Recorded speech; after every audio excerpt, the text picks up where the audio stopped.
Alright, spoiler warning for One Piece, Transformers 1, Fate Stay Night, specifically the Heavens Feel route, the Barbie movie, Megamind the movie, Avatar, both the cartoon and the live action version, Seven Deadly Sins, Miraculous, Tales of Ladybug and Cat Noir, Beyblade, Fusion, Masters, the whole Metal franchise, The Eternals, which was a surprisingly good Marvel movie. The second Fantastic Beasts movie, Steven Universe, Irredeemable, Bleach, Wakfu, Code Geass, Hunter x Hunter, Superheroes, The Boys, Oppenheimer, The Incredibles, Berserk, Madoka Magakbadak, Jujutsu Kaisen. Also, Fire Emblem 3 Houses and the Encroaching Cold D&D campaign, which none of you are a part of. Alright, well, we're doing this again. Alright, no way you forgot to stream.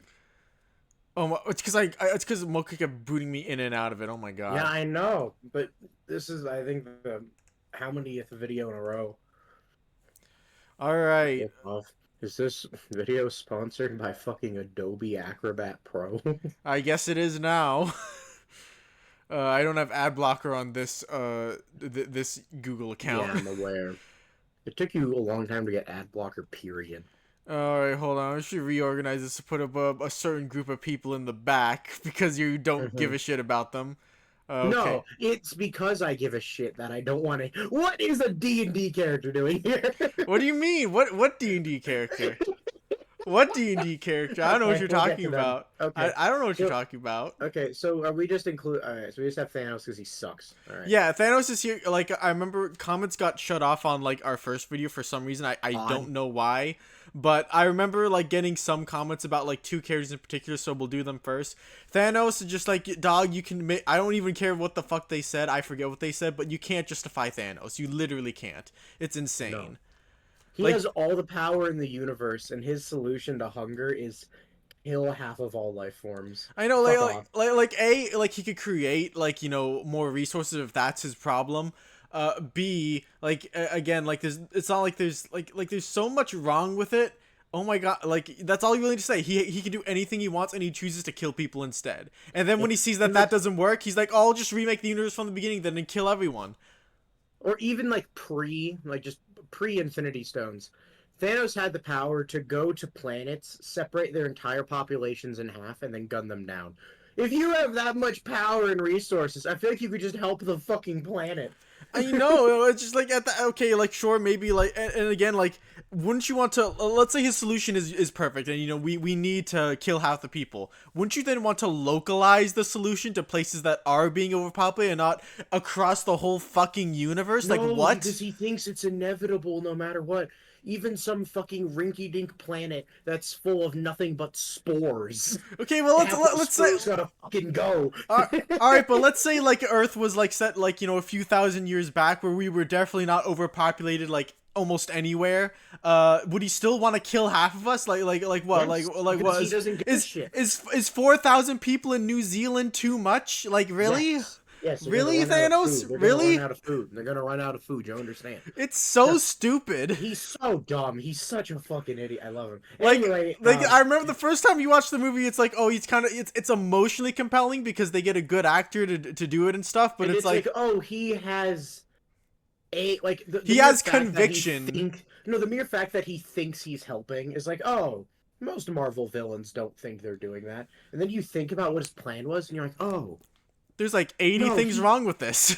Like, there are outright malicious villains who, if they won, couldn't cause a modicum of the harm this man caused. Right? Okay. If Red Skull won in Captain America, that would lead to infinitely less death and suffering than Thanos. Right, okay, so we lose all the Jews, and, like, you know, I'm sure a lot of people who were against Germany would have also died too as well. But at least, like, not half the planet, though. He wouldn't go after half the planet. No, because Nazis also hate brown people and Muslims. So, no, like, I would say a lot of people would die. It's more so just that he's just, like, one Nazi, a super Nazi on a planet, so that planet's fucked.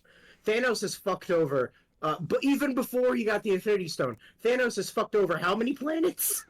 No, dude, he helped because he killed half the people on Gamora's planet. The other half got to live kind of comfortably. Like that's your justification for killing people? It's okay to kill Wow. people if Oh, other people also, can be more comfortable, also, all of his kids who all hate him and went insane in various different ways. right? Oh my god. So like he was like the better version of Thanos. Okay, oh no, this is gonna. People don't know who this is. Spoilers, big spoilers. Oh, Eternals we'll do that at is the end. We'll just good. yeah, no, we'll No, just no, do a spoiler thing I'm at the doing end. this one because like I need people to understand because a lot of people don't give a shit. Eternals is genuinely good. I know. I absolutely can blame him. What the fuck are you talking? I don't He's know. literally for the greater good. That's literally his mindset. Well, yeah, it's just that like the things they do the trolley problem thing again, where it's just like, oh, how do we save more lives overall? Except like his is like, all right, the natural course of a what was it called, an eternal, like a what was that No, the the planet, the whatever the planet fuckers type. okay, What the fuck? It's what ego is. yeah, like the planet guys. It's just like, all right, so Hmm. the natural life course is that like a planet just eventually evolves into that and it consumes all the life on Celestial. They're celestial, yeah. celestials. So the natural life course of a celestial is just that like it absorbs all life on the planet and then is born.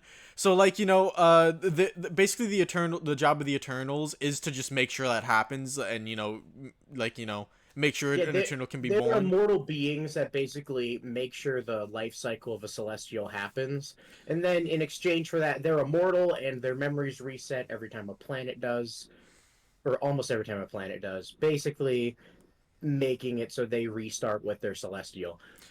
Yeah, so basically the Problem is conflict in the movie is basically like, do we want the Celestial to be born and kill everyone, or do we let it be born, which is completely natural, and also that Celestial will go on to create other life, infinitely more life than is just on Earth. So like, if we're just talking well, raw no, because numbers. the celestial will only make one more planet. Well, Is the yeah, way they but described sure, it. but like still, like just talking like raw numbers, like I'd say like he like is justified if you just want to go by raw numbers of how many lives But the as point, opposed to yeah, but the problem is, of course, fuck your raw numbers, Icarus. You want to wipe out a planet. right? Or just like, all right, you can't just like people are alive right now. I think we should like the present's important. Well, it's kind of Could you like close the door? the futurism that a lot of rich people believe in, where it's like, dude, we should be planning for the people like 1,000 years from now, and it's like, yeah, sure, they're cool and all, but also I'm alive now, and I also don't want to die. Right? Can we do both, please? No, I mean, basically just because Eternals are like kind of be like they're gods that gain humanity, and also it's like a beyond lifetime life cycle of like it's literally like the life cycle of the universe. It yeah. makes more sense that Icarus has reason to think he should defend it and it's natural, whereas Thanos is just a fucking goober. I know, and like it kind of gets into like that stupid argument, like, oh, if you aborted like one baby, is it okay to like make up for it later and have two later on? Like that's such a like a honestly, it's a stupid question to ask, and That's a the answer is nonsense question that is that a doesn't nonsense answer question. anything. I know, and that's kind of like almost what it's about. It's like the hypothetical, how many lives can we introduce versus how many are at stake right now. And I think at stake right now is like what we should be thinking I mean, about. that hypothetical is also funny because how many fucking women think that way? I'm gonna take a guess and None, say less none, than none that I two. know. Yeah, less than two. Okay, Aizen. Oh no, I we're love gonna do Aizen. the other one Oh, that we gotta come. So oh, okay. someone actually like linked us a video they Oh, made. someone's basically like, no, you can't blame Griffith. You have to blame. What's he called? Femto. You have to blame Femto. Okay, sure. This is not Griffith. This is Femto. Now he's pure evil. Fuck off. And like even then, like at the end of the day, you could say like sure, like Griffith was under a huge emotional duress when he made the decision to become a demon, but it was still his decision. He still made the decision to sacrifice the Band of the Hawk. And he Like still that. did atrocities. Like the thing is, like the video did a good job explaining what was like compelling about Griffith's character. Like, oh, he actually Hmm. struggles with these decisions he makes. He doesn't Yeah. like that people have to die for his castle, so he tries to get to the easiest way to it. And Yeah. like that's cool and all, but also overall, I think the world is worse off for having No, Griffith and and here's what's Pipto in it. funny, Puff. Even if we just ignore everything Griffith did after he decided to become a magic boy, and this is kind of a joke we made because Mocha Chast and I are doing that god awful suffering deserved ranking. Um, The Band of the Hawk is a bunch of mercenaries. It's not like Griffith was a good person pre-awakening. I mean, I guess like because the time period he lived in, it's kind of hard to be Yeah, like a. famously, everyone in medieval times was a mercenary.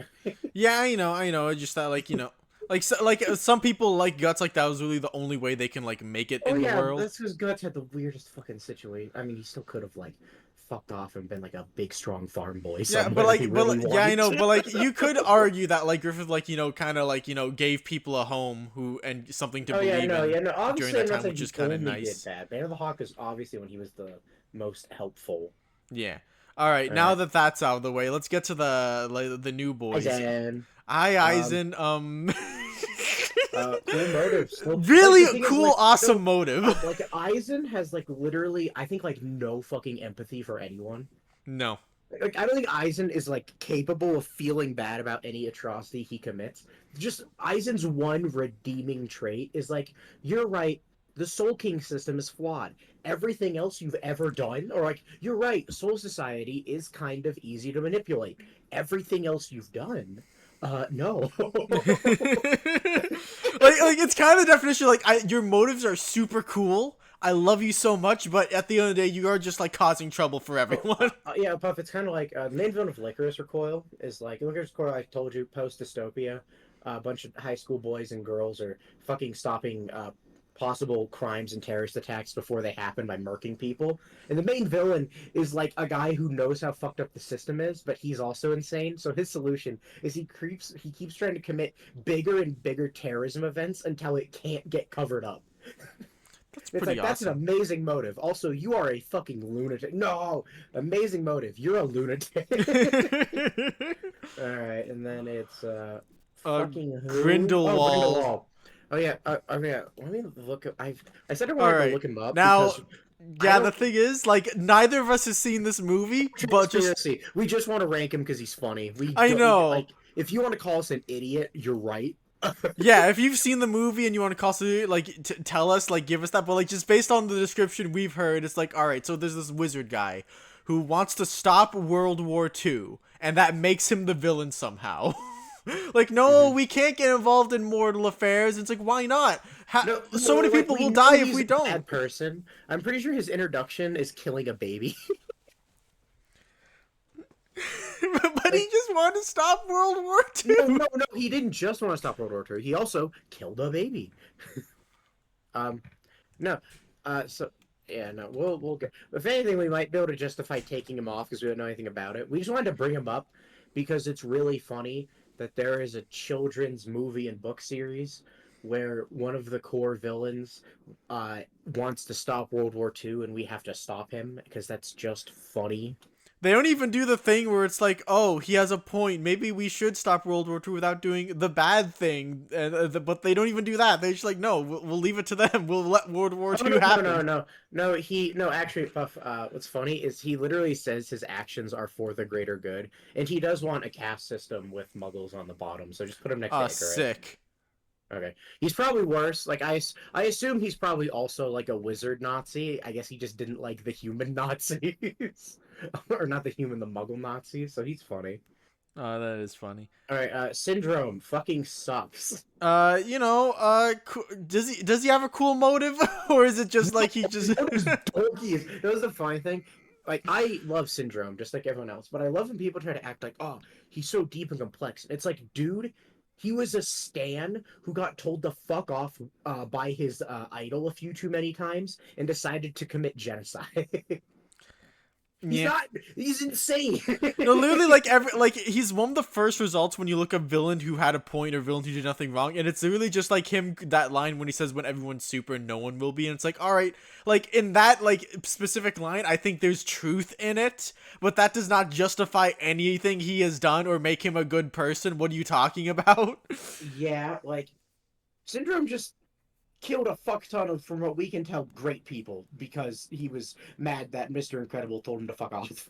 Yeah, like it'd be like if someone like found like basically made a hit list of a bunch of retired like firemen and police officers and MPs and just said, yeah, let's murk them one by one for Not the sake of because my of experience. anything they individually did, just to make sure that his genocide robot could do a good job.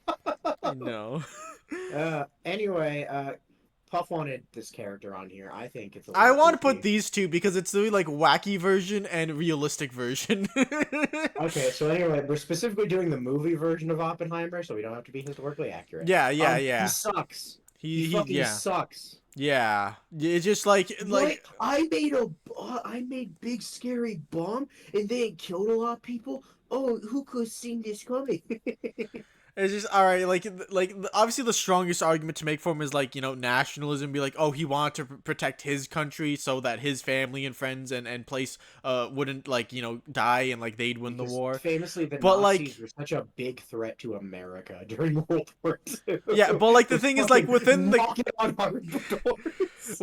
like within the context of the movie, it's made pretty clear that like his driving motivation to do it is just to make something no one else has made Oh yet, yeah, and he like also is very prideful. Yeah. yeah, so like that was kind of his driving motivation. Like was like serving his country part of it, like a bit, I guess, but not a whole Hmm. lot.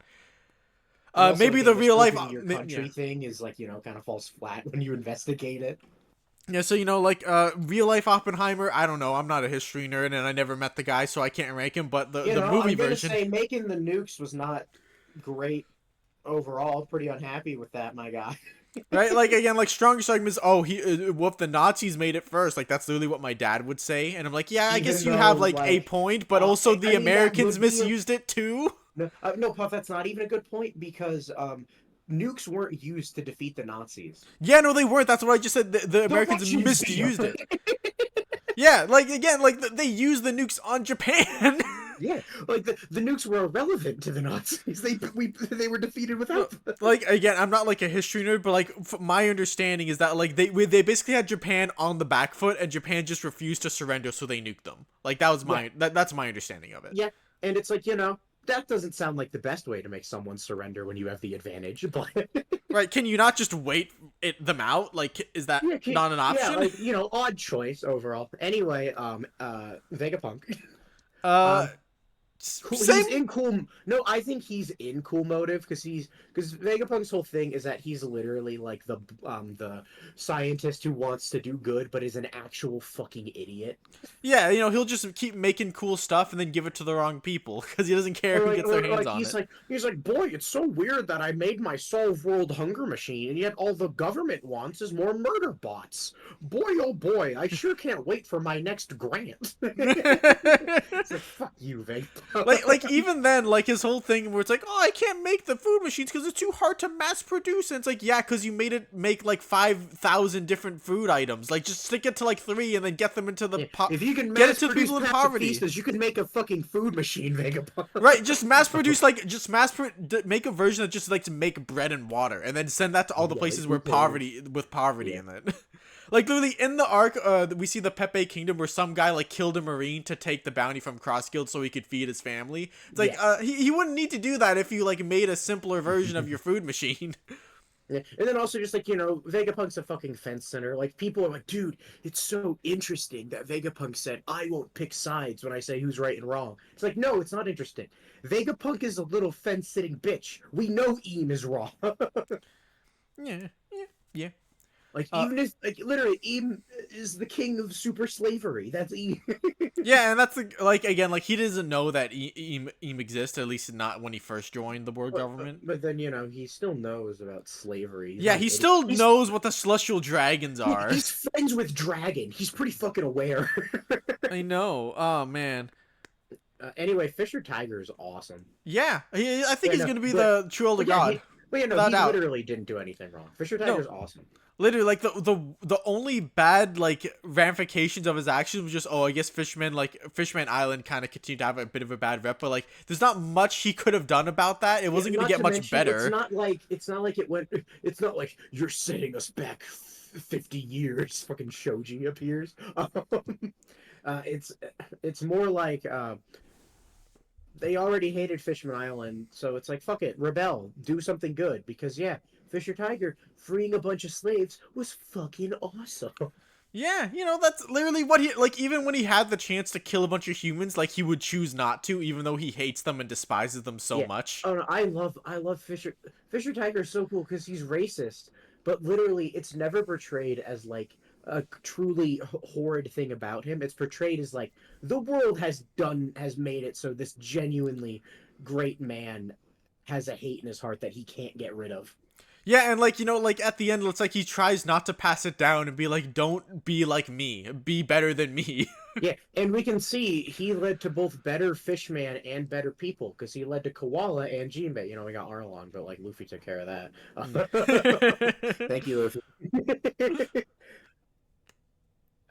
And like Yeah, again, like the people Otohime were trying to appeal to was again the worst. Which yeah. is probably like one thing Jinbei also did better was like, hey, this Whitebeard guy's pretty cool and also doesn't want to make a bunch of slaves out of us. let's roll with him instead. A better protector.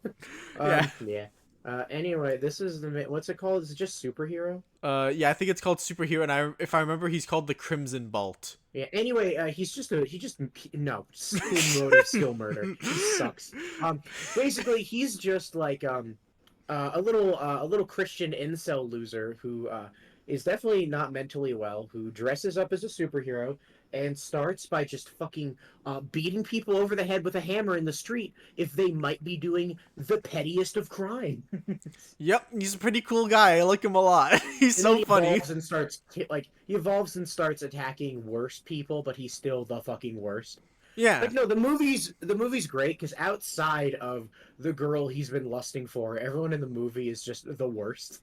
Yeah, I remember like the sidekick he gets, like, Oh, yeah, she's they like suck. she's like as bad as him, and that's when he starts to realize, holy shit, you're terrible. It's like, dog, she's literally just like you. Yeah, it was hilarious. Yeah. Oh, Hey, is this look, another that. true elder god? Yes, he's goated. He has bad optics. That's literally all he did wrong. He has bad optics. Yeah, I know. Like, all right. Let's talk about the villain of the movie. It literally like tried to make a whole caste system, castrated like half of all the babies in a society. Yeah, not good thing to do. Yeah. Not good at all. I'm glad he got shot in the head. Also, he's making them use all of their important materials to pay for a fucking evil race that killed all of their old leaders because he betrayed his old leaders. Yeah, for the sake of power. So it's like there's nothing redeemable about this guy. He deserves to get executed. It's just that, Yeah. Public execution is not like historically the best way to start a new regime. Even though when he did it, I was like, yeah, get his ass. Yeah, no, me too. I was kind of like, Optimus, just let him shoot him, Optimus. Yeah, You no, can it's talk like, it out God, after. Shut up, Chris Hemsworth. Shut up. I remember someone when someone explained why they like this movie, they said like I like it because you see both their sides very clearly, and you can imagine like a year or two down the line that you get them in therapy together, and they could just hash it out like just by talking with one another. Yeah. Yeah, basically, yeah, like if it magically gets a sequel, which is not happening, he'll slowly become more evil because that's the route of Megatron. But for now, he's pretty cool. Yeah. All right, so Who the fuck? you don't know who this guy is. No, This I don't. is Hornet. Basically, imagine imagine Homelander exists, right? Okay. And then like except like he's actually like so strong that no one can touch him. Like he's as strong as Superman and not some like a city block level fuck that. Okay. So The like most fun thing about Homelander is how many people can beat him. yeah, and then so like what happens is that there's aliens attacking, and like he makes a deal with them, being like, hey, if you stop invading us now, can you promise to kill our Superman and then you can take us over? Because like he's really confident that guy's gonna turn evil. Which like he will in like a year or two. So he Okay. basically sold the world in order to kill their evil Superman. Okay, that's good try. Yeah, no, literally, good try, good try. All Like right. like again, like interesting decision to make, but yeah. And then can't blame him because he literally has the mentality of a fucking 5-year-old. Yeah, like he has no house. He's the guy who has no house and he wants a house and a No, girlfriend. no, like literally, they can't blame him. Is like he's literally the equivalent of like a little kid that thinks misogyny is awesome, and then like the girl he's friends with is like, dude, you're kind of hurting my feelings. And he's like, oh, I'm such an ass. Like big difference between him and everyone else on this list so far is that there are no lives at stake. Oh no, literally, what he does gets undone in what, like 3 days, if Yeah. that. Yeah, like, and the funny thing is, no one even suffers because everyone in Barbie Land is fucking stupid.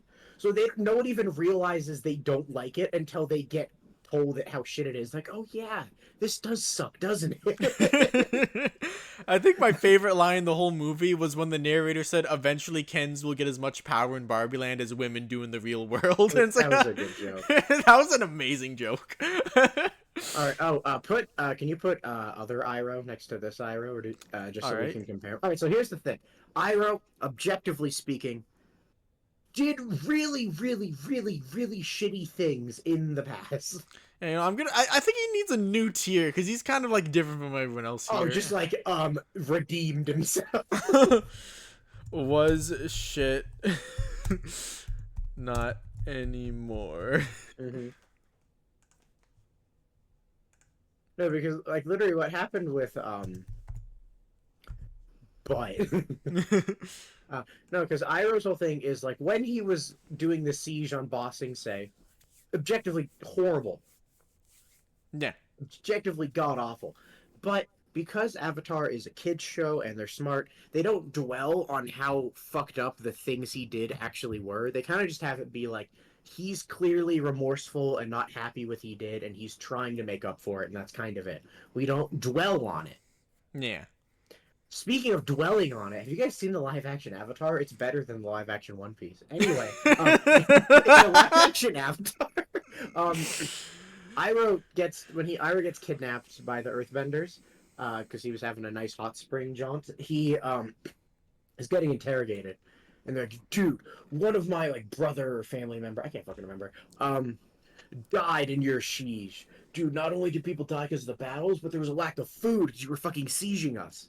And then he's like very sorry, but he has this fucking line where he's like, both sides lost people important to them, and like the He's like so. breaks Why are from you the preaching? Why the fuck are you of and I all think people breaks preaching? from the I like clearly they're insinuating his son, but it's like also Iroh, fuck off. This guy's talking about his family member who died defending his homeland from your invasions. Your son was doing the invading. Like again, like on a personal level, I don't think you could blame the son as much because it was just like, oh, he just got conscripted Well, by it's his hard to country into judge the war. son at all because we Again, don't because know we anything don't meet about him. him. But I just assumed that him and Iroh, like at first, just like kind of went with the flow of what their country wanted them to do because they were like important higher up people in it, and then Like, you like know, that's and then still very yeah, obviously no, obviously evil. that yeah, no, obviously that's not a good thing. No, That still makes them bad it's people. like Kizaru versus Sakazuki. It's like, they were Kizarus. Yeah, they were Kizurus, and then this is a Kizuru who redeemed himself. Basically, that's how I view It's like, Iroh. Kizaru's evil, but better a Kizaru than a Sakazuki. Hey, I don't want to. I don't want to. Do what Sakazuki wants, but I will because Sakazuki wants it real I bad. just wanted live action Iroh so I could talk about the fact that by having him try to defend himself, it like highlights. It's like, oh yeah, this guy's a fucking war criminal. This guy sucks. Like it makes him look like a worse person. Like when you It did. explain it that way, because it's It like did. why are you preaching about in this way? Like Yeah, why? don't talk down to this guy. Yeah, it's really dumb. I It think would it's be like no, it would be like if Jinbei's like Fisher Tiger died, and then the Marines are like, "Did you know that Rear Arlong Admiral killed. No, did you know that Rear Admiral Strawberry lost one of his favorite subordinates in that battle?" And it's like I care. Fuck you. No, Rear Admiral Strawberry's fiance's brother was in there. Yeah, it's like I care. Why? This is funny. Anyway, Meliodas. Okay, but Meliodas is like a necessary evil. I think that is kind of true You because it's can't like even say he was shit, but not anymore because he's still he's shit. still terrible. He's still bad. Yeah, like literally, his place in the story is a necessary evil. We're like, yeah, without That's him, not the how you world spell would have ended. necessary. Yeah, you can just right click it. Yeah, no, it was like without him, the world would have ended several times. But also, he is a grooming pedophile little freak who has also wiped out an entire country. It's like, all right, will he save the world and continue to do his best to do so? Yes, but is he also just a shit person in general? Abso-fucking-lutely. I want to remind everyone of Meliodas' character growth. Early Seven Deadly Sins, Bond is like, Meliodas is the kindest of us all. He will never kill anyone. And then Elizabeth is like, Meliodas, it's okay to kill people when you're defending yourself. Also, in this case, you are killing a zombie homunculus guy who clearly doesn't want to live anymore. And then Meliodas is like, gotcha, Elizabeth. And then later, when Elizabeth gets kidnapped and they're raiding the castle, Bond's like, hey, yo, Captain, it's a bunch of mooks who think we killed the previous leader of the realm and are uber terrorists. What should we do? And Meliodas is like, oh, Go for the really kill! good character development.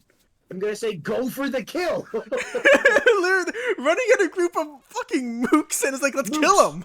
Kill them! The most evil people alive. And the thing is, like, you team up with these people later on, Melios. You become their king later on, and you, like, how many of them did you kill? How many of them? And it's never brought up again. The thing about the country that he wiped, as I brought this up in the Seven Deadly Sins video too, he has to relive wiping the country repeatedly.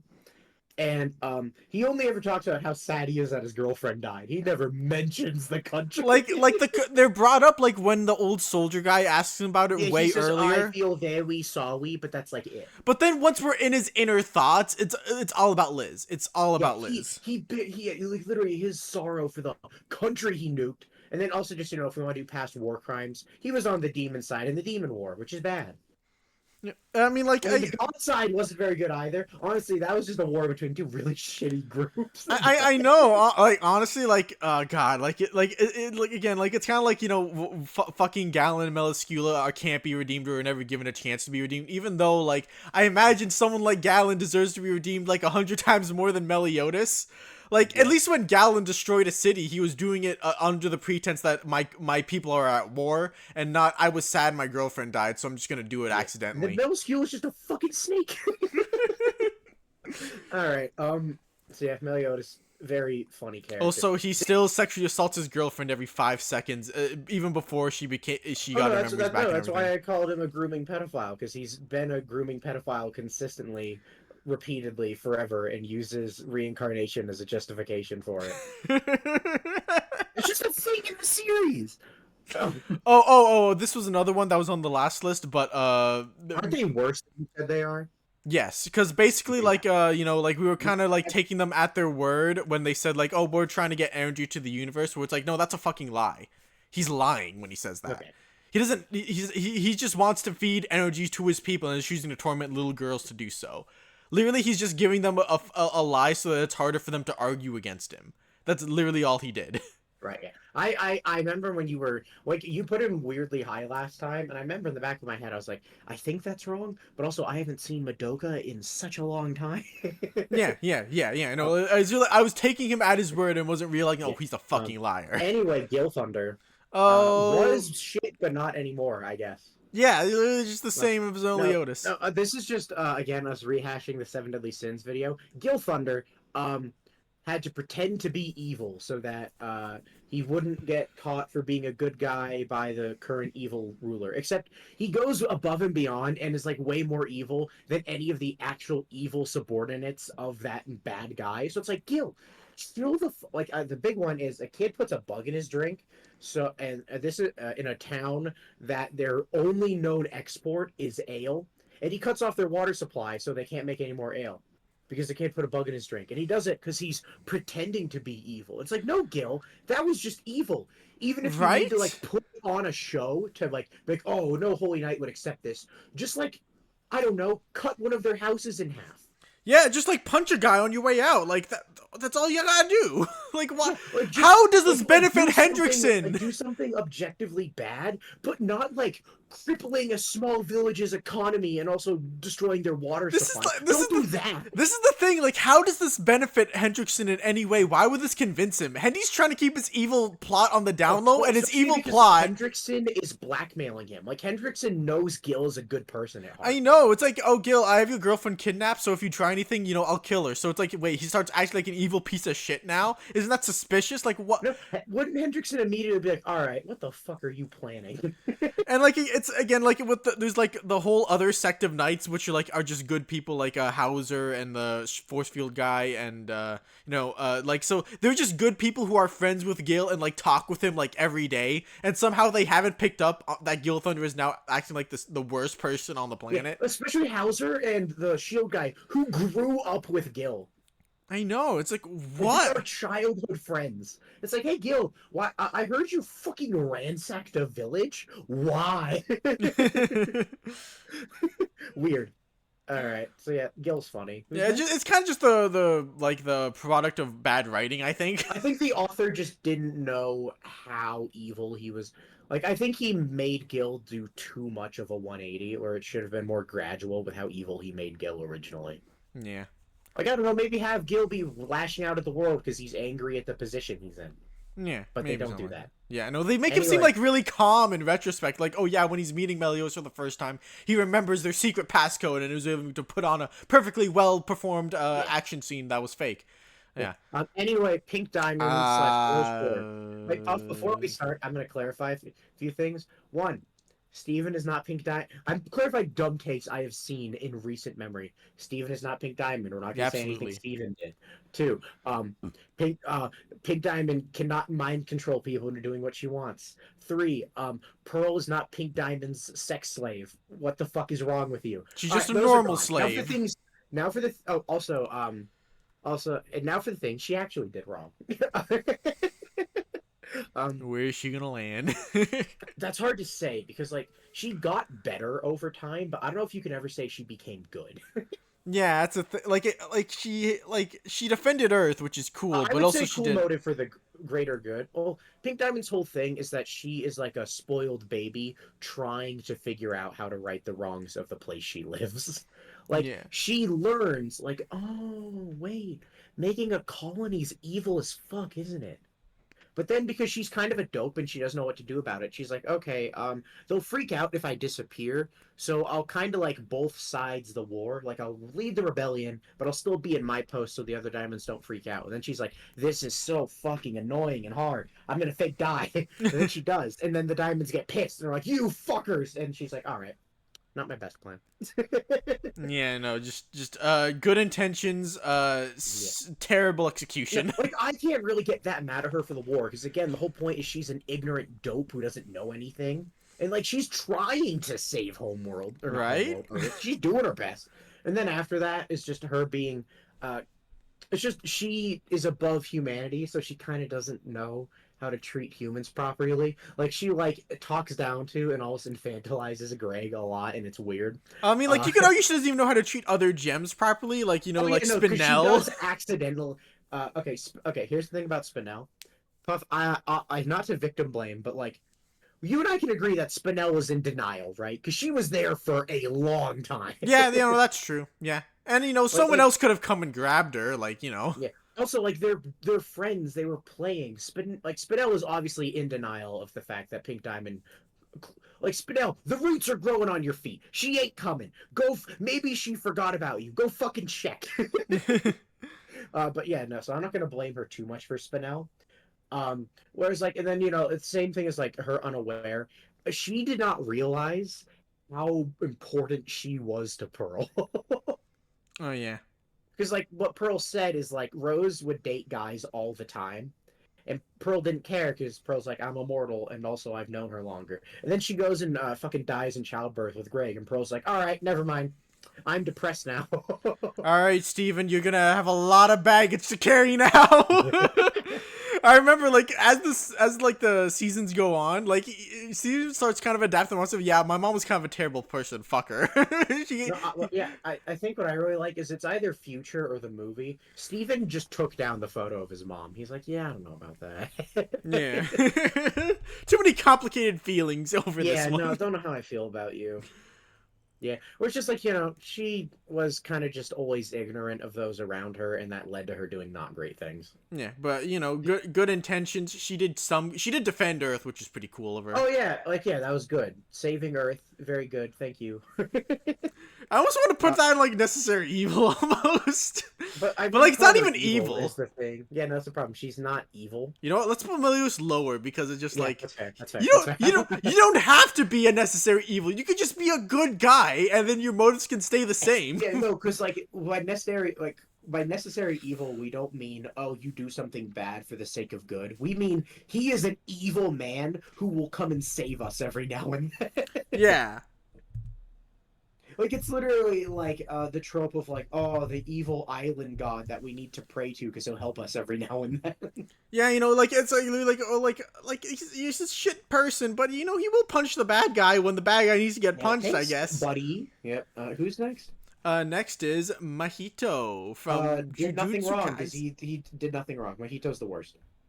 Yes, absolutely. It's just like some people are like, oh, Itadori kills curses for the sake of humanity, and Mahito kills humans for the sake of curses. That's a stupid argument.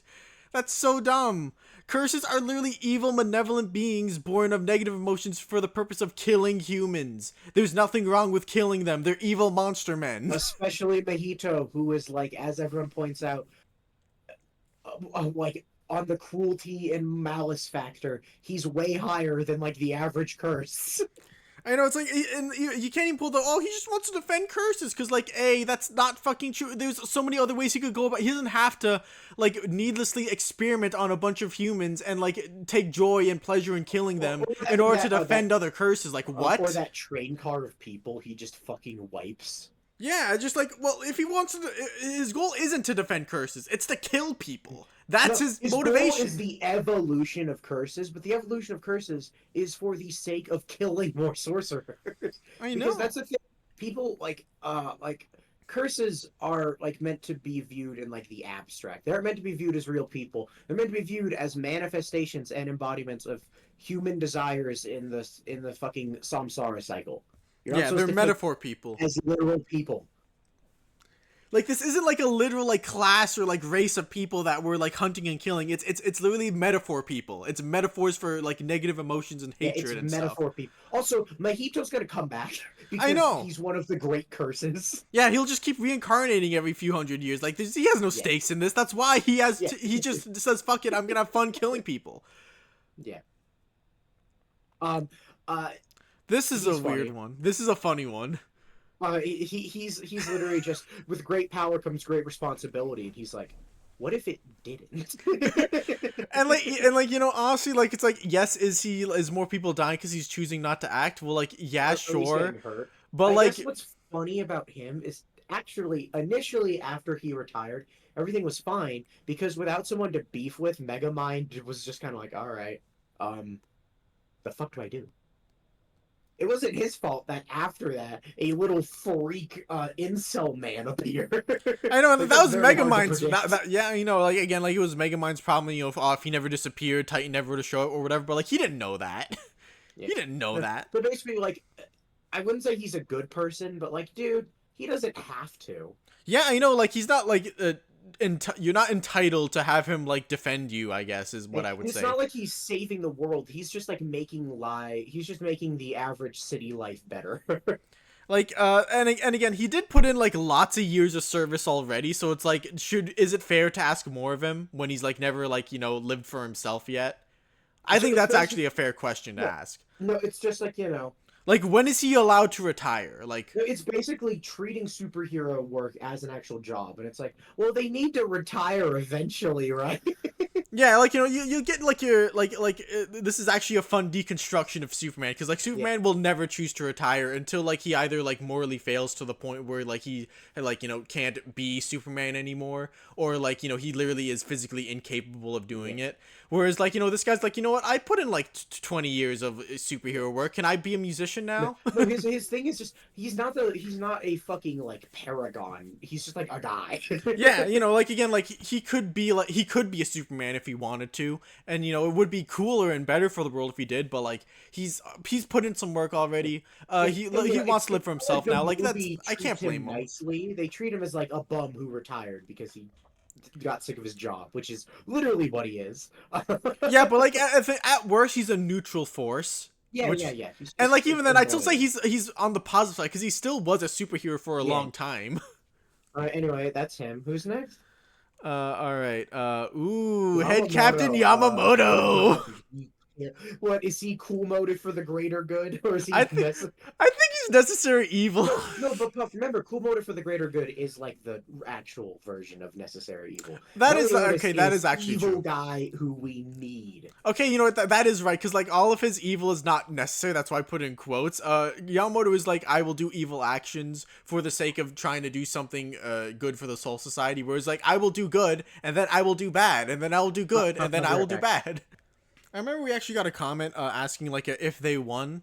Like so if like if this bad guy won, how cool it'd be to live in the world they did, and that sounds like a fun tier list. We might do that one day.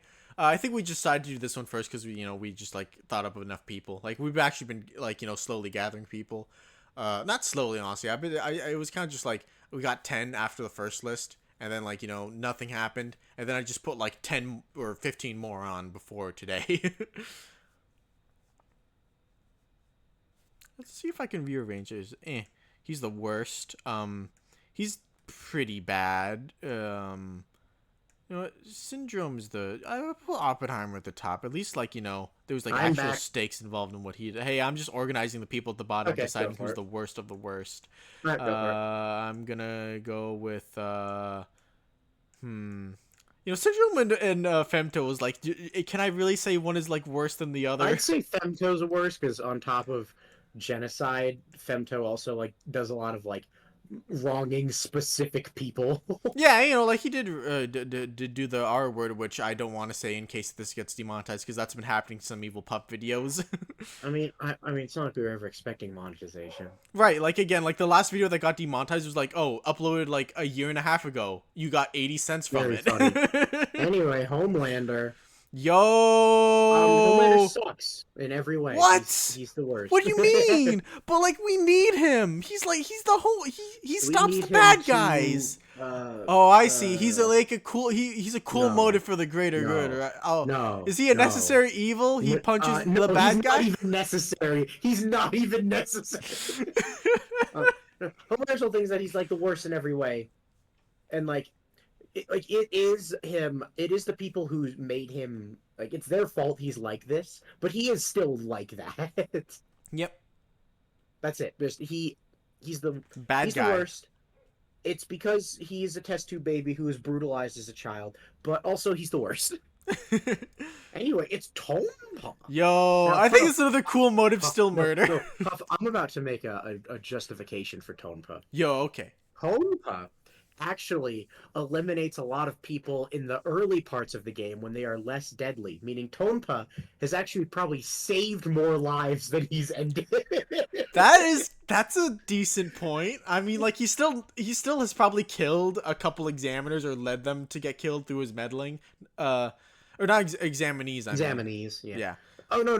Tonpa's just funny. He's just a fucking troll. He's just an asshole, and I love him. Yeah, I'm gonna put it at That's the it. top here because it's just like lowest stakes of anyone involved here. Oh yeah, no, these are all like horrible people, and Tonpa's just like, I'm an ass. Yo, He's I funny. will win and I will And I will rise. rise. All Hey, of he's technically was Paris shit, but not anymore. Kumatai. Not Because shit of the for the big. last like minute and a half he was alive. So basically, he uses his beautiful. This is Hawkmoth from Miraculous Ladybug. Season 6 is fucking phenomenal for the record. Yeah, it's great. Anyway, Hawkmoth wants to steal the miraculous of Ladybug and Cat Noir so that he can summon God and have God res his wife in exchange for the world altering in an unclear alchemic balance type of way. Yeah. Like it seems like like best case scenario, some random fuck dies in exchange for his wife. Worst case scenario, the world shifts all completely and we are not in the same timeline anymore. Yeah. But he doesn't care because he's really sad and he misses his wife, and also Also, his like, it's child. arguable if he even knows about, like, the full ramifications of that, like, until, like, he, like, gets his hands on all the Kwami. I think you could argue he's so deranged he doesn't care. Yeah. Like The thing, any it's kind world of with his fun. like this world will always be worse than the world where his wife is alive. Yeah, I think it's kind of fun to see him, like, get, like, progressively more obsessed as the seasons go on, because I remember it was, like, season 1 or 2, where it's like he's doing his evil plan, and then suddenly Adrian, his son, is suddenly in the middle of it, and he's like, stop it, no evil plan today, everyone go home, not my son. Not my Yeah, I son. remember. Yeah, Puff, is it season 5? I remember Puff because you and I were watching that episode together, and he had a scene where he picked the miraculous over Adrian's safety, and we're like, "Wait, he just did what?" I know, it's just like, what, that's not my Gabriel. That's not my Gabriel. Yeah, no, he slowly does go more insane before eventually clearing his head. Yeah. Also, he's so fun. I love his voice actor. Oh, it is a good voice actor. Hmm. Who's next? Uh, Hey, Puff, there's a necessary evil. Like, actually Meliodas tier shit. Oh no, it's like the same thing where it's like, oh yeah, like, yeah, will he punch the bad guy? Sure, but also he doesn't have to do all the other stuff. No, it's like, oh, hey, look, he defeated God's hand. That was very nice of him. Also, don't ask what he did to the Quincy. Yeah. Don't ask. Don't ask what he's doing with his current Quincy and Arrancar test subjects. Don't ask. Dude, It's I not. swear to God, Uryu's still waiting for the moment he turns his back and he gets a good shot No, at him. Uryu is absolutely like, hey, Ichigo, is Mayuri gonna lose his post anytime soon? And Ichigo's like, no. No, I imagine like eventually, like over the time skip, eventually Uryu had to have a sit down with Ichigo and be like, Ichigo, you know that guy looks like a goat? And Ichigo's like, yeah. He's like, Ichigo, I gotta tell you some things about it. Ichigo's like, oh fuck. Uryu's like, yeah. You're gonna help me jump him, right? And Ichigo's like, yeah, when the moment arises, we can do that. No, like, I would love it if, like, sometime, like, in the Helllock, they're alone with Mayuri for a bit. It's like, all right, they give each other, like, a wink. It's like, So, you know what would be funnier? Hellwark happens, and Mayuri's like, nope. And they're like, what? And he's like, do you think I'm dumb enough to get anywhere near hell? you think I'm I dumb enough to know get what I've anywhere done. near that Quincy? I know he's got out for me. I just mean hell. Mayuri's like, I know what I've done. I know where I'm going, and I'm gonna wait as long as possible before I get there. You go to that door without me. Yeah, I know. Just terrible shit person who will Differences just on punch the bad Meliodas, guy. they make it clear repeatedly that this man is the fucking worst. All right, who's next? Yo, Oh, we got the Nox. All right. Wakfu villains We got now. the Wakfu lineup because in anticipation for whatever the latest season was, 4, right? I Yeah. rewatched all Wakfu. These Wakfu's villains are really cool because they're almost all of them are immortals who were driven insane by their mortality. Nox is the one I blame the least because basically Nox was a normal guy with a wife and kids who found the Elia cube, which is this unearthly, like literally not from Earth power source that he wanted to tinker with, and the power drove him insane pretty much instantly. And then his wife and kids like, all right, you're neglecting us. Fuck you, we're leaving. However, at the same time, a toddler ate the Chaos Emeralds and was flooding the earth with his tears. Real thing So that his happened. so his wife and kids drowned and died, and then he went insane. And he's like, "Wait, I'm good. The Elia Cube has time powers. I'm gonna go back in time."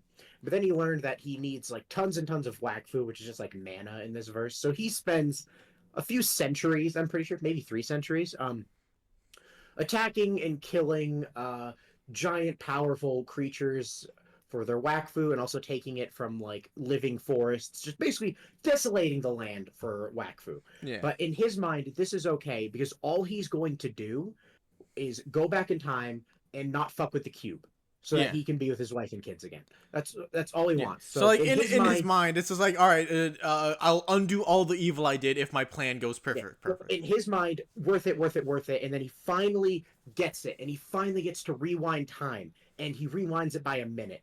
I And know it would, dude. That scene is so heartbreaking. It's like in the literally scene, because not centuries of work of just yeah. gathering energy, and like all he can manage is a minute, and it's like, Yeah, wow, no, it was because not always a only is useless he endeavor. realizing, yeah, because not only is he realizing he's never seeing his family again, he's realizing he has been the most evil man on the planet for no reason. Yeah, and, you know the moral of the story is like your actions have consequences.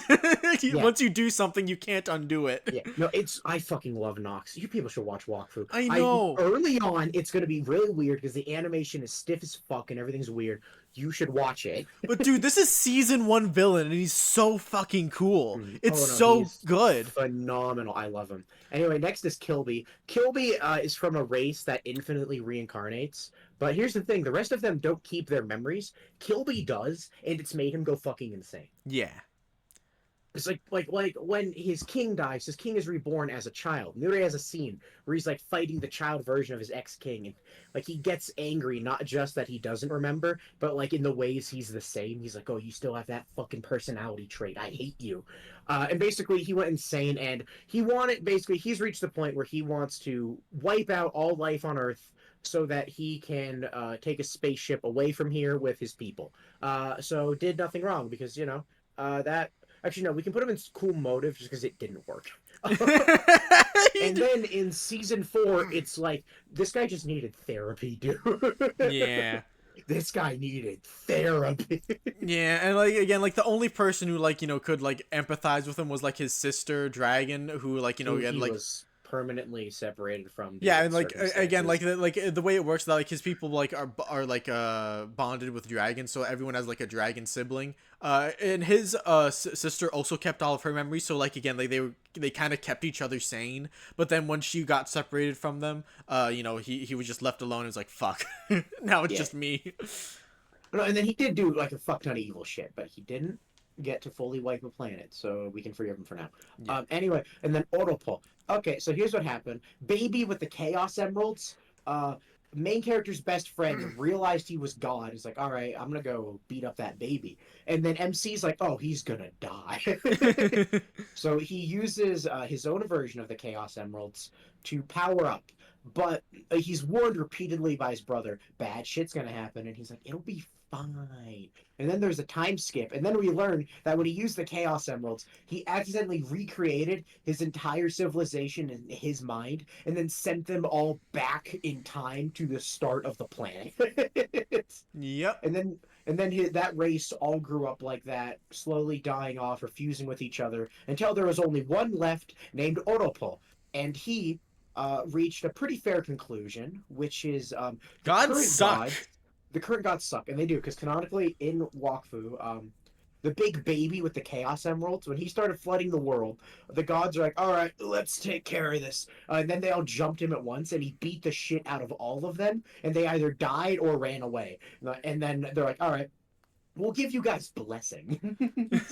We ain't fighting that fucking thing.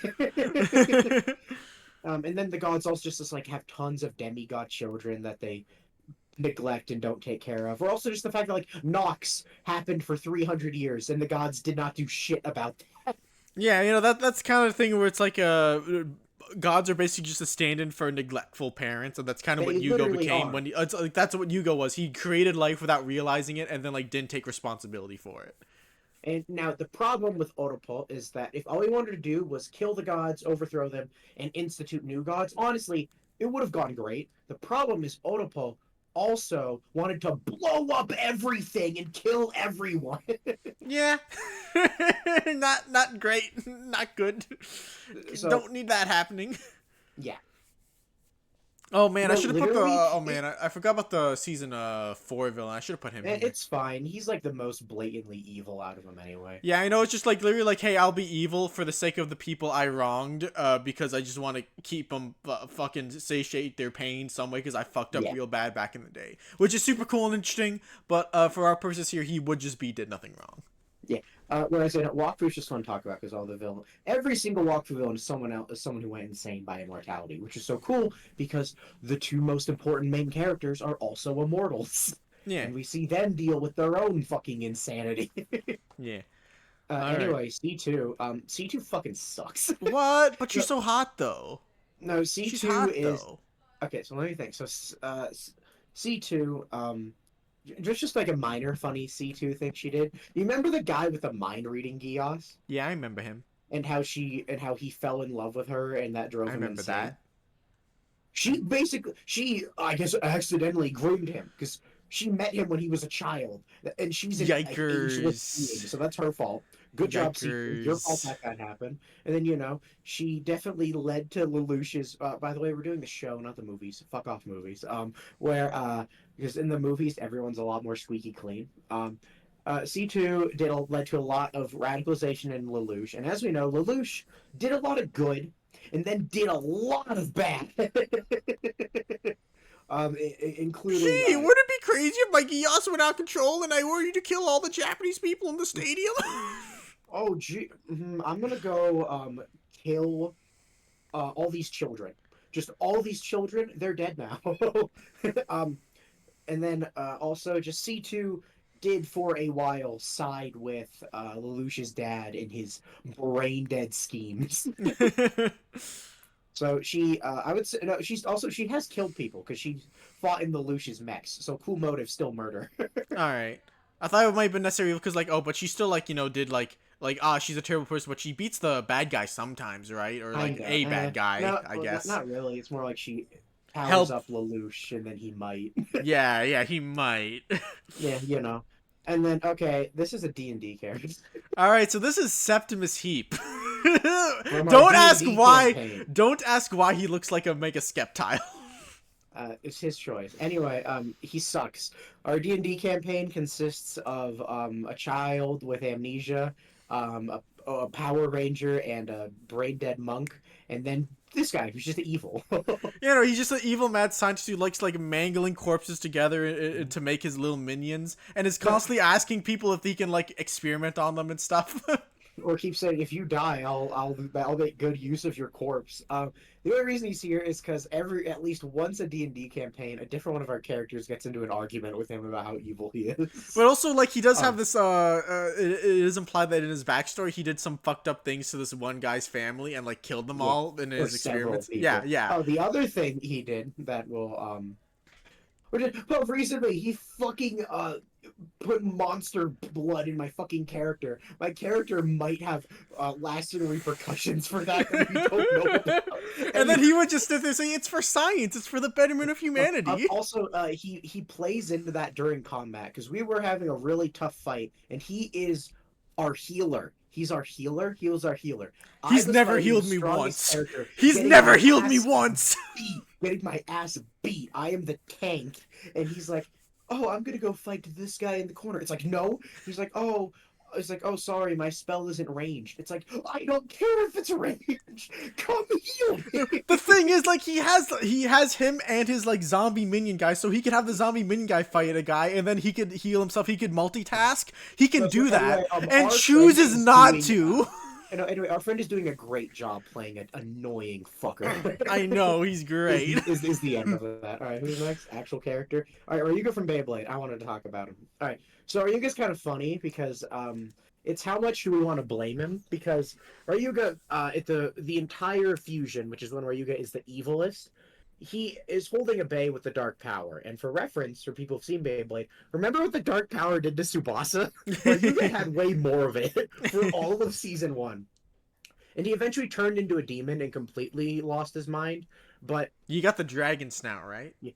yeah, but you compare even just like how vindictive he was in season one to season two, where he doesn't have the dark power.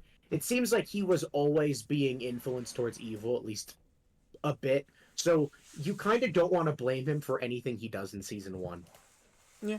But beyond that, in season two, he's actually Based King, who just wants to destroy the organization that tortured him. Yeah, can't blame him. Literally, can't blame him for that. But then bad things do start happening when Fury happens, and he gets a star fragment, which makes you one of the 12 top tiers. Not 12, however many star fragments are. I don't fucking remember. Anyway, he becomes one of the top tiers, and he's immediate. Do you know what he does? And do you know what he's doing when he gets a star fragment? What? He's in a village training, and he activated the dormant volcano, and made it so they had earthquakes every night. That's insane. Really, really metal, but He also like did that on purpose? it's more like he doesn't care that that's happening. Okay. It's like that's a ramification that's beyond him. Is No, this if we were including him in season one, he may have killed 3 people. No, okay? but no, we're not including that because that wasn't him. Where the That fuck wasn't does he him. go then? Oh no, where is he? Technically he was shit, but not anymore because in his dying moments he redeems himself. I just wanted to talk about him because he's really funny for a show about tops. Puff, I'll see if I can send it to you later. There's a scene where he attacks some people who are blocking him, and it's really, really funny. Oh no, I think I've seen it before. It is pretty great. It's just No, great not seeing him do killing, anything. no, not him killing Hikaru. This is Oh. before that. Oh, okay. This is a different group of people that he almost kills. All right, who's Awesome. next? I'll look for it while you All right, while this you do is this. this is Shiro from the Heaven's Feel route. Do you remember what happens in that one? More or less, but you can get into it. You can definitely describe it better than me. All right, so basically the whole deal is that Puff, wait, Puff, wait, Puff, wait, Puff, wait. I guess if you guys can't see it, you'll just have to take Puff's word for it. This is something that Ryuga does when he needs to. He wants to go fight a big strong boy.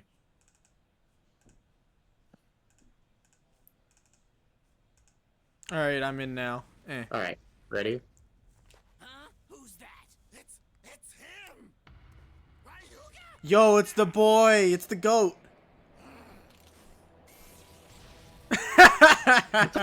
No hesitation. Dude, their bays weren't even out. He just did that. So he did that. Love him. He's so good. Move now Love him. explodes. Love him. He's so good. Insane scene. All right. All All right. right. Shiro. Now to preface this, I played the original visual novel a long while ago. Mainly my memory is like hooked on like the movie that I saw like a year ago. Had Chas here. Yeah. So basically the deal is that like, Sakura is like, her grandfather has an evil plan to turn her into the Holy Grail and all that, and she's gonna, she's becoming an evil monster lady, killing a lot of people to gain more mana and all that. And that's a bad thing. And then Shio decides, I'm not going to kill her to save more lives. I'm going to do whatever I can to save her first, and then I'll worry about everyone else after. Also, I guess quick small thing with Heaven's Feel.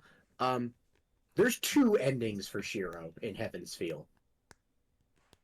Right, yeah. No. Yeah, there's 2 endings. So are you gonna pick the one where he's nicer or the one where he's meaner? I guess I'll go for the one that's nicer. All right. So yeah, go for that then. Alright, if that's the case, I saw people, it's like, dog, like, trolley problem, though. He's choosing the wrong option on the trolley problem. It's like, yeah, but, like, if he didn't do anything, like, Sakura would just continue to kill people and her grandfather's plan would come to fruition and, a lot of people would die. So he's still, in the long run, he's still, like, saving people. He's just doing it in, like, choosing to do it in a less effective way. For the sake of saving someone he personally cares about, which is like, that's at worst, I can't blame him. Yeah. He's not like making the fucked up situation. He's choosing to respond to it in a certain way. And the big Shiro defense that applies to all routes is he is a high schooler who does not know what the fuck is going on. He didn't know what a Holy Grail was until like 2 weeks ago. That's the thing about him. Unlike everyone else, he doesn't know what the fuck is going on. What's a mana? And everyone's an asshole and refuses to explain it to him clearly. They take their sweet ass time to let him know what the fuck is going on. Like at the end of the day, no matter what like route he's in, it's just like, all right, he's gonna try and help and save people. He might choose to do it less effectively for the sake of helping Sakura first, but like that's so fucking what? He's still trying to help people. He didn't make the fucked up situation. He's responding to it in a certain way to save someone he cares about. Like that's it. And now it's Fire Emblem time, right? Yeah, so get the hell out of here. All right, guys, have fun listening to Puff without me, because I don't want to get spoiled on 3 Houses. Yeah. All right, is he gone? Okay, so basically, I played all 4 routes of this game. I just finished my 4th playthrough like a week ago. Really good game. Really fun game. Probably my favorite Fire Emblem game overall. Like I think there's like one I like more based on gameplay alone. But this is my favorite one, and I've wanted to yap about it for so long, but I couldn't because Shiki doesn't want to get spoiled on, and everyone else in my circle of friends doesn't care about Fire Emblem, except one guy who's only played one route of this game, so I can't even really yap to him all I really want to. So I'm just gonna cram it in here. I think it's very funny that every time I've seen someone talk about Edelgard's character, they have to preface like, I don't think she's a bad character. I just don't think she was right. And it's like, yeah, it's so funny people have to say that because I know she has a ton of fans that want to dogpile on anyone who speaks ill of her because they're like fanatics, and it's so funny. And like, I get it. She is an awesome character, like literally S tier, amazing character. However, I don't think the human cost was worth it. So I'm gonna put her here. That's the thing. I fully believe she can run shit better than Rhea can. Like, will she pull a genocide? Like, maybe. Will she hesitate more to do it? Abso-fucking-lutely. Will she care about? She will progress the caste system? She will. It might be better to start with Rhea because Rhea is like, actually like a terrible. Like, I don't want to put her in the same tier as here because like she did good and just didn't do as good as she should have because of her, like, emotional hang-ups. So, and like, honestly, like, there's a lot of similarities between Rhea and Edelgard's character. There's a lot of, like, purposeful parallels, I think, between them. The only difference is that, like, Rhea can't let go of the past, and Edelgard's, like, too gung-ho about going to the future. And one of my favorite ways this actually comes across is like actually in the Shadow Library, where you learn about all the different ways the church banned things and like why they banned them. Like, oh, we're banning autopsies and like, dissecting corpses because we have white magic and the goddess will heal all our wounds. So that's not necessary, even though that could technically like lead to us, better fighting off certain diseases that we haven't found cures for yet and some such. Or I think this is my favorite, when she banned oil because she didn't want to give those filthy commoners access to fire magic. It was like, that's union crushing behavior, and I don't like that. So, and again, it's all about like Rhea's like kind of afraid of the future because she doesn't want to let go of the past. She wants to keep things the same. Like one thing I've seen some back and forth about, it's like there's a lot of unreliable narrators, so it's kind of hard to say which way for sure. Like at one point, Edelgard says that Rhea like really cared about the crest system and the nobility and all that, whereas like you don't really get much of that from Rhea herself personally. But like I am willing to believe that because Rhea like the crests were introduced because of her mother Suthis, and so I do think she wants to hold on to that old system that is like archaic now and has led to a lot of nobles like basically fucking every maid they have in order to try and churn out a bastard with a crest so they can like use them to gain more status and all that, which is a bad thing. But like one thing that Edelgard is definitely like wrong about is that she once said that like Rhea was like responsible for like the kingdom splitting off from the empire and then the alliance splitting off from the kingdom, whereas Rhea doesn't really have a motivation to do that. I think that was like clearly the people slithering in the dark, because like that's how they operate. They cause rebellions and internal fighting while they like stay in the back and like wait to capitalize on that. So I think like Edelgard is like, that's the thing about Edelgard. I think like based on the information she was working with, she made like a pretty good decision. However, she could have gotten more information and have been less like hasty to do what she did. Yeah. Like again, like I fully believe she can run shit better than Rhea. I just don't think the human cost it took to get her in power in her route was worth it, frankly. Because like it's not like Rhea wasn't as bad as she believed her to be, and well, honestly, she was like worse in some ways because there's some things she didn't know about, like the child experimentation, which is like why I can't put Rhea in cool motive for the greater good, because like she experimented on children to try and like get her mom reincarnated, and they are vague with it, with like how many children did she try, how many were just like outright killed. I think it was pretty clear that she was willing to sacrifice someone's life to bring her mom back, which like that's not great, that's not good. I mean, like, you could argue, like, Charlie Palmer, she brought her mom back, she could definitely kill those slithering in the dark and all that, but, like, bad news, bad thing. And again, like emotionally I can totally get behind, like, you know, Rhea like killing all the Agarthans, because they literally turned her mom's corpse into a sword and she saw some guy swing it around. Like, of course she's gonna get mad. And like, you know, is genocide good though? No. And she has genocided more people than we know of. And like Aelgard's like definitely more willing to like fix her faults than Rhea is, because like Rhea is like, oh, okay, no, the tenants say fuck people outside of Poland, fuck foreigners, no way, no how. And you know, Edelgard's like, foreigners are like fine, Elmira cool, Bridget cool, we can get along with them eventually. And like she hates religious people, like that's made pretty clear, or like she looks down on them. But she does have like supports with like I'm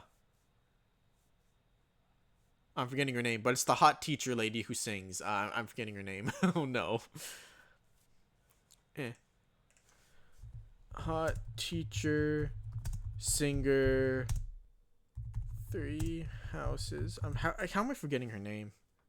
It's because I have all the engaged characters in my in my head now, because I'm going through like Manuela. Yeah, so like in her supports with Manuela, she does eventually learn like, okay, religious people are cool, and like, you know, you're not like inherently weaker or lesser for relying on a god or whatever. So like she's way more prone to positive character development than Rhea is, because Rhea's whole shit is like clinging to the past. Like she really only changes in Silver Snow, where like the, you know, it's kind of like the same thing when we're gonna put with Dimitri, because like the problem with Dimitri is that, like, you know, he's kind of like just a bloodthirsty psycho. He eventually will become a bloodthirsty psychopath no matter what route you go down, unless the player railroads him into becoming a good person again. So like I do think, like, even though like numbers wise Edelgard is like arguably causing more evil, in her head and based on what information she had, like she's like, this is for the greater good, I want to like I want the world to be better. Whereas Dimitri's like, let's fucking kill them all. I need to kill them all. I demand I kill them all. So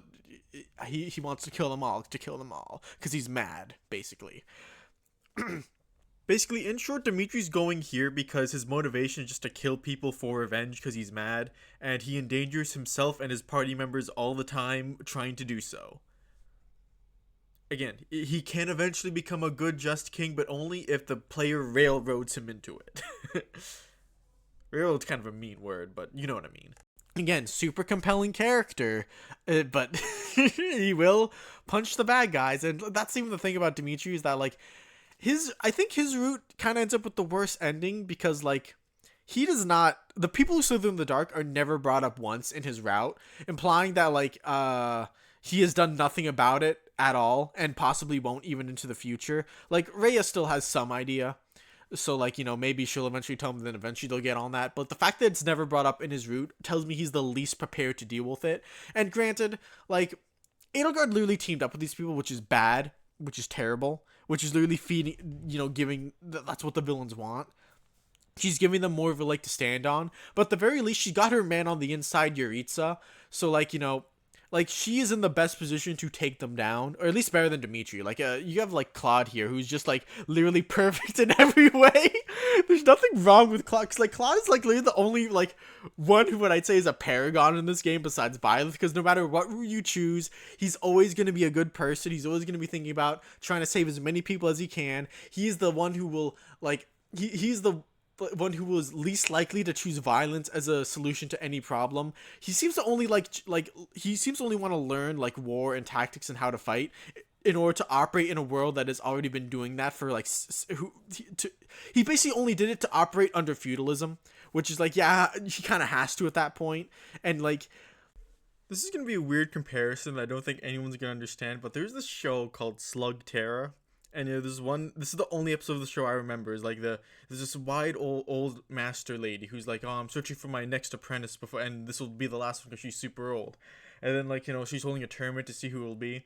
And then main character boy enters, and then one of the bad guys enter, and he's like, hey, this guy's evil. Why are you letting him join? And she's like, yeah, I know he's evil, but like, you know, last time I did this, it was your father, you know, the true promise was your father, and then this guy's boss, you know, the main villain now. And so, you know, like, you know, that your father won, and I trained him, and, you know, that was cool and stuff, but, like, I could have left him alone, and your father would have become, like, a great noble warrior, no matter what I did. He didn't really need me. On the other hand, the evil guy, like, kind of needed my guidance in order for him to not be evil.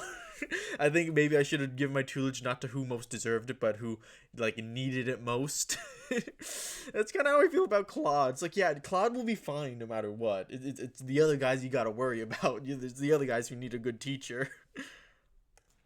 Everything he does is just for the greater good, like without a doubt, and he always does it in the smartest way possible. Because like that's the thing, like character flaws like with Dimitri and Vea, they're too afraid to let go of the past. Edelgard is too willing to let it go to like leap into the future in a hasty attempt. Whereas like Cloud is just like, yeah, I've studied up on my history. I've let go of the evil bullshit in my past, and I just want to make the future and the present better in any way I can. And he just does, and it's just like, wow, good job, Claude. His ending is without doubt the best because it's the only one where you just without a doubt defeat the villain. You just defeat the bad guys. Like you did it. We defeated the people who slither in the dark. I mean, Silver Snow did that too, I guess, but like you do it by befriending Rhea and be like making Rhea like Rhea's still around in Verdant Wind 2, but at least she's not like at least like Claude is like at the forefront and not the church, right?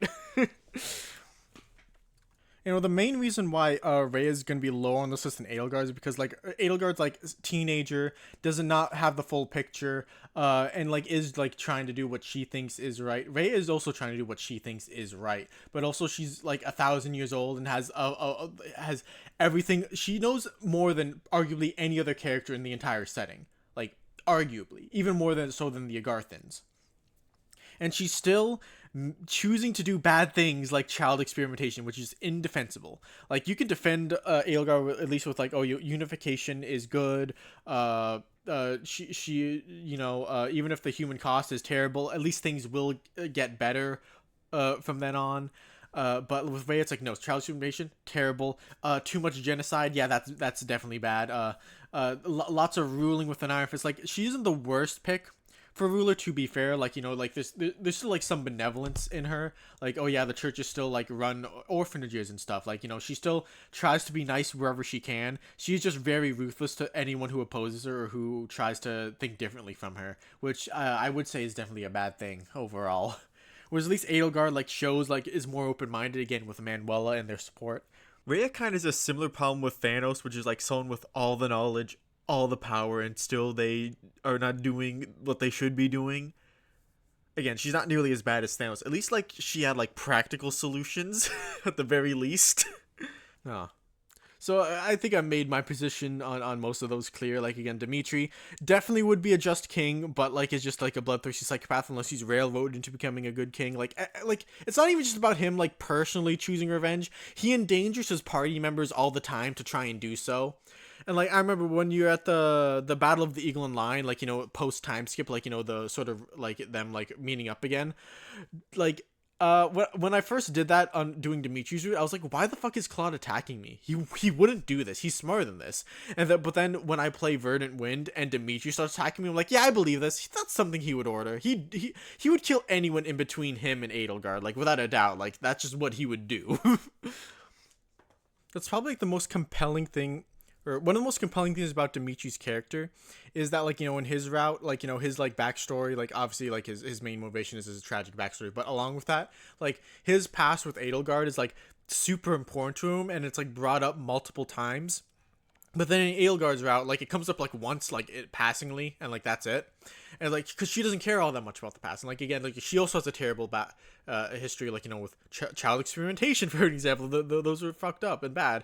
And that is like but again, like she cares less about it than Dimitri does, because like again, she's looking towards the future. Nothing else. Was Dimitri is stuck in the past, and that's cool. Also, another cool thing about Edelgard's backstory, like again, like she was taken away from her family, child experimentation. Her only two family members were her mother, who like kind of like abandoned the kingdom, and then her father, who was too weak to do anything to help her. So it is kind of interesting that like she really likes Byleth. Like I would say like she's like given like the most compelling reason to really like Byleth, because like she's never really had like a parental figure, and so now here's this super cool teacher guy that is also super hot, and she would like to have sex with that man or lady. Byleth teacher, sexy teacher, man, lady, yeah. Nemesis, I'm ending off just because it's very funny. I think it is kind of just cool motive, still murder, because like his backstory, it is like shockingly simple. Because like when he's in the opening like of the opening cutscene of the game, and it's like oh he's like the main villain. Oh is he gonna be the guy behind those who slither in the dark? He's the evil mastermind behind everything. And it's like no, he was just some fucking bandit that the Agarthans like said, hey, here's a cool sword, bro. By the way, the people who rule a country are evil shape-shifting dragons. Fucking murder them, get him, boy. And then he just gathered up his boys. And it's like, all right, boys, let's slay a dragon. Let's do it. And then like he just like I imagine realistically like his motives were just like we're just literally just like I want money and power and wealth and all that, and so like he chose to go along with the Agarthan's plan. But like it is just funny to imagine being like, yo, evil dragon in charge of our country, bandit boys, let's go get him, bandit boys. And then him and his bandit boys ride out and try and slay that dragon. He's just such a shockingly simple character that's like they deceive you and try to make him seem like there's more to him by having him be in that opening cutscene with all that intrigue of like, oh, what's the deal with like the sword? Why is this guy wielding the sword of the creator? Like, what was his relationship with Suthis and Rhea and all that? And I was like, no, he was just some bandit boy who was like told, hey, you should go slay a dragon, and then he tried to do it. So again, like